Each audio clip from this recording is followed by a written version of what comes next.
Michel de Certeau fue un crítico del punto de vista omnicomprensivo de los planificadores. La planificación urbana era para él la disciplina panóptica del espacio. También criticó las pretensiones de totalidad de la teoría social. Desde cierto punto de vista, de Certeau se convirtió en el defensor de una teoría social popular emplazada en el nivel de la calle. Para algunos fue un gran pensador, ya que estableció un contrapunto violento con la teoría elitista y el punto de vista holístico cenital, mientras que para otro resultó un crítico limitado, en tanto padecía de cierta debilidad romántica por lo popular. De Certeau había sido en primer lugar un teórico del consumo, al que sometió a una metáfora más general, la metáfora de la lectura. A de Certeau siempre le interesó mucho el ámbito nocturno y oculto del uso, eso que la teoría social había omitido habitualmente. Sugirió que hemos privilegiado la escritura sobre la lectura y la producción sobre el consumo. Su sello distintivo es la preocupación por la actividad no reconocida y oculta de los hombres y las mujeres de a pie. De Certeau analiza las relaciones de poder en términos de confrontaciones entre estrategias y tácticas. En su perspectiva, la estrategia es pensada como la imposición de una relación de poder a través de la disciplina y la organización, la división y la homogeneización del espacio. Las tácticas son, en cambio, las tretas, las artimañas, las evasiones que se apropian del orden para efectuar sobre él microsubversiones. Estas tácticas y microsubversiones constituyen para de Certeau al mismo tiempo prácticas y acontecimientos capaces de transformar tanto al espacio como al sujeto. Para de Certeau las prácticas no tienen un lugar propio, sino que siempre se mueven en el territorio del otro. Las prácticas ilegibles se mueven sobre esos lugares con una relación de diferencia absoluta entre sí. De Certeau se muestra preocupado por el avance de un sistema de conocimiento instrumental en permanente expansión. Como antídotos, busca recuperar el sentido del hacer y el saber sin que se conviertan en medios e instrumentos fetichizados. Ante el avance de la racionalización de la sociedad, se impone un gran orden que es tan amplio como paradójicamente tenue y endeble, sobre todo cuando se lo compara con la inmensidad marítima, como le decía de Certeau, de prácticas dispersas. En este sentido, para de Certeau la ciudad es una especie de colador para ese orden racionalizador. En medio de esas cuadrículas y de esas redes de poder que Foucault predicó en Vigilar y Castigar, prosperan los poros, los agujeros, los vacíos, que son ocupados y habitados por las artes de hacer subalternas. La mirada del poder convierte todo en una especie de objeto. Nada queda por fuera de esa objetivación, pero también se vuelve ciega ante un vasto conjunto de relaciones y prácticas que no encajan en sus categorías. El enfoque del lente de la dominación busca la totalización, genera una visión total sin mediaciones. Ahí el poder es solo dominación, un flujo unidireccional que procede de una fuente centralizada y única, un lugar al que de Certeau le gustaba equiparar con el ojo de Dios. De Certeau se preocupa por recuperar las prácticas indeterminadas, lo que llamó artes de hacer. Podríamos preguntarle si las transgresiones tácticas transforman algo. Seguramente de Certeau respondería que transforman más por lo que significan que por lo que hacen. Las prácticas en este sentido no cambian los futuros posibles, sino nuestra noción de lo que actualmente ocurre, de lo que actualmente existe. La visión del poder de Certeau está relacionada con las ideas lacanianas. El lenguaje en de Certeau se convierte en ciudad. Si para Lacan el inconsciente está estructurado como un lenguaje, para de Certeau el lenguaje está estructurado como una ciudad. La ciudad se convierte en una arena de historias.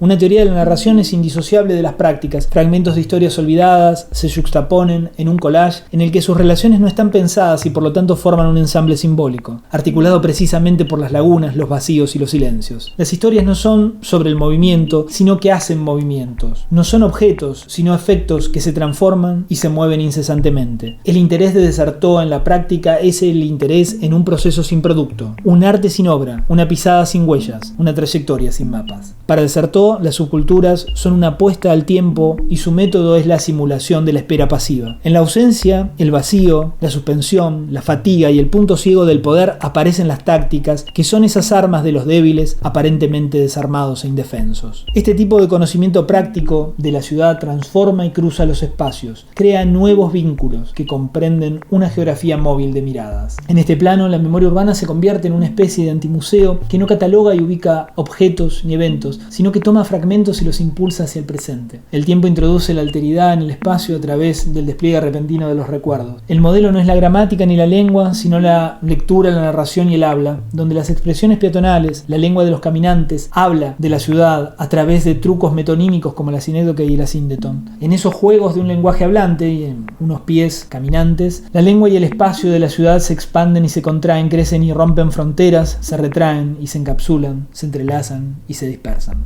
La trayectoria sugiere un movimiento temporal a través del espacio, es decir, la unidad de una sucesión diacrónica de puntos que se atraviesan y se hilvanan. En este sentido, Desartó articula su famosa frase que sugiere que el espacio es un lugar practicado. Toda transformación espacial, en este sentido, está mediada por la práctica, bajo la forma de artes subalternas, por el lenguaje, bajo la forma de narración, por la trayectoria, bajo la forma de pisadas, y por la memoria, bajo la forma múltiple del tiempo. El sujeto que convoca la memoria para actuar se construye a sí mismo como una estratificación, una sucesión de capas formadas por momentos heterogéneos. Y de esta forma, de tiempo configurado como capas de memoria, resulta la imposibilidad de una identidad fija a y fijada por algún tipo de lugar. Desartó decía: lo que es memorable es tan solo aquello que podemos soñar sobre un sitio. En el corazón de los escritos de Lefebvre sobre las ciudades se ubica el planificador urbano, quien en su servicio incansable al Estado da forma a un hábito colectivo. Los habitantes de los centros metropolitanos, señala Lefebvre, una y otra vez, deben usar sus entornos de manera creativa, a menudo en desacuerdo con los diseños que se le imponen. Esas palabras son sorprendentemente similares a las que Michel Desartó utiliza en sus escritos sobre la vida cotidiana. Desartó escribe una antropología cultural que discierne el tenor religioso inconsciente de la vida cotidiana. Su disciplina es una mezcla de teología de la Baja Edad Media con filosofía estética y existencial de Maurice Merleau-Ponty, de la que toma prestada aquella célebre distinción entre los espacios antropológicos o simbólicos y los espacios geométricos o administrativos. A fin de cuentas, tanto Lefebvre como Desartó se ocupan de formas de vivir y de estar en el mundo que, al yuxtaponerse, dan lugar a notables similitudes y diferencias. Los sitios geométricos, sostiene Desartó, son aquellos que un régimen disciplinario impone. El Estado razona, localiza y confina mediante controles tecnológicos que se asemejan a lo que Foucault había definido como el dispositivo de la sociedad disciplinaria que impone un orden preconcebido al ciudadano. Desartó tiene incluso la esperanza de que mayo de 1968 permita a los ciudadanos tomar la palabra en un mundo cuya lengua dominante es el capitalismo de consumo. Una de las principales cuestiones que aborda Desartó en las décadas de 1960 y 1970 se refiere al impacto de las tecnologías y el consumismo en los ciudadanos franceses. Continuando con lo que su trabajo de campo en América Latina le había mostrado, Desartó sostiene que también en Francia, contra todas las expectativas y previsiones, una cultura popular diversa se mantiene y reinventa en la matriz de un régimen controlador. Las prácticas de la cultura popular se convierten en una forma de resistencia secreta y encubierta respecto a las fuerzas represivas o homogenizadoras bajo el influjo de la rápida modernización y tecnificación. Lo cotidiano se convierte en el lugar donde se abren los pasajes y donde el espacio y el lenguaje son la materia prima de la creatividad colectiva y anónima. El ciudadano de a pie, lejos de cumplir simplemente con los dictados del orden, inventa sus propios espacios que parecen opacos e ilegibles a los ojos de las fuerzas administrativas o militares del orden. El hombre de a pie se convierte en una reserva de creatividad en el marco tendencialmente homogeneizador de la compresión espacial que marca a las sociedades disciplinarias. Desartó observa que los regímenes centralizados y burocráticos parecen deshacerse bajo la presión de la resistencia popular. El sujeto de a pie encuentra un medio para inventar sus propios caminos en tácticas cotidianas, casi inconscientes, que funcionan de forma permanente, con suavidad, localmente y a través de lógicas diferenciales que abren el tejido generado por los efectos de las estrategias oficiales. Estas tácticas consisten en la invención, en el suceder o en el elegir. A la noción estática del lugar, el lugar de lo propio, donde prevalece la organización administrativa, Desartó opone espacios dinámicos, la calle, la cocina, el subte, que deben sus rasgos característicos a las elecciones y a las acciones de quienes los habitan. Las lecciones de mayo de 1968 mostraron que lo vivido siempre pasa por el lenguaje y por lo simbólico. Desartó afirmaba que 1968 fue una revolución simbólica, porque era más importante por lo que significaba que por lo que hacía. Desartó observó cómo una generación nacida después de la Segunda Guerra Mundial se separó del espacio de la nación y de su dispositivo estatal. Esa generación se sintió separada del orden maternal, del cuidado del Estado, y en desacuerdo con el carácter paternal y autoritario del mismo. Es aquí donde la conciencia de limitación del entorno se encontró con la invención, es decir, con la creación, negociación y práctica del espacio. Desartó mira hacia la afirmación teórica establecida de la supremacía de lo visual en la cultura occidental. Ver es conquistar y controlar. También es etimológicamente teorizar, poner a la vista y ser capaz de juzgar, discerniendo diferentes objetos en la mayor profundidad de un campo visual. El poder inventa la ficción de ver y de hacer la ciudad legible. Desartó aplica su propia ficción táctica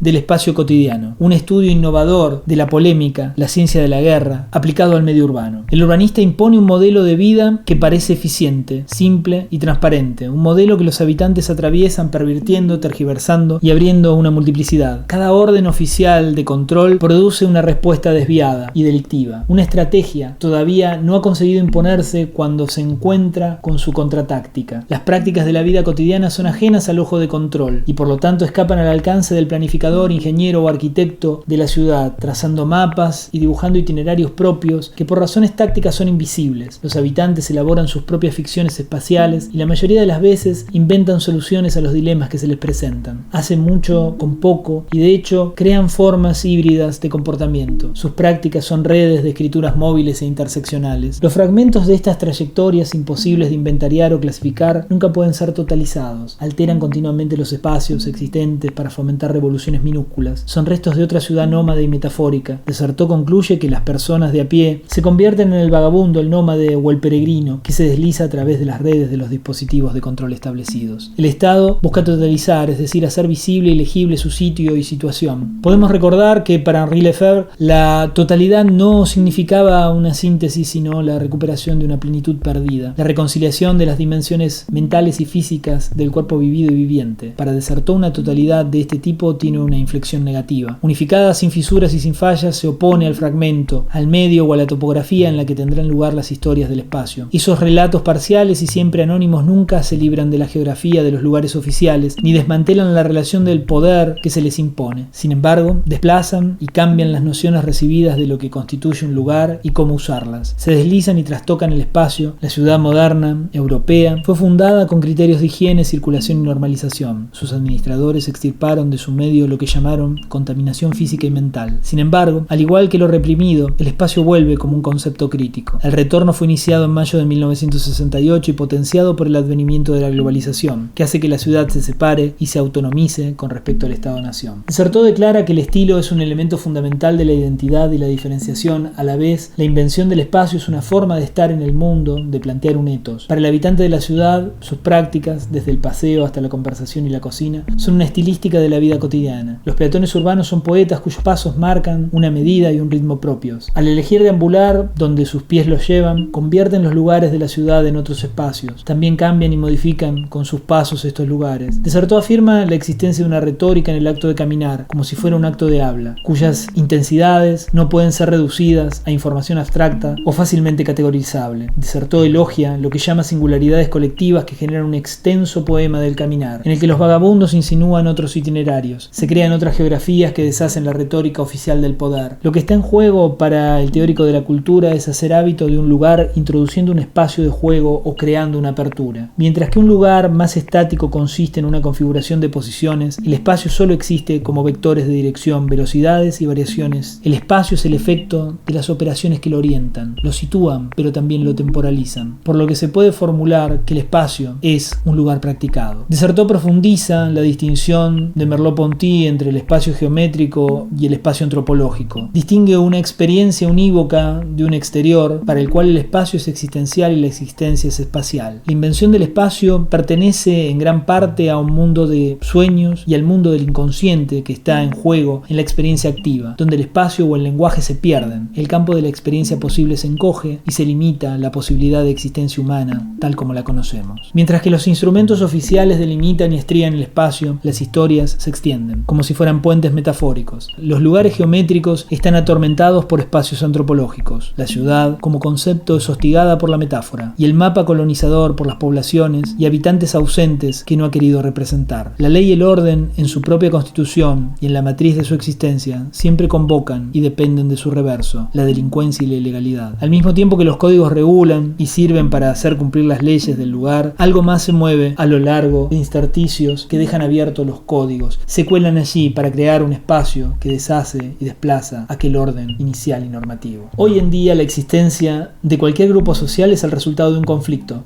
Para ocultar este hecho, los funcionarios convierten las desgarraduras que el conflicto abre en el tejido social y urbano en lo que Desartó llama monumentos de identidad. Suturan las heridas y las faltas con un monumento. Construyen lo que Lefebvre había llamado representaciones del espacio. Desartó opone las condiciones a las operaciones. Las acciones y los estilos de estar en el mundo específico siempre están vinculados a prácticas culturales y a formas de practicar el espacio.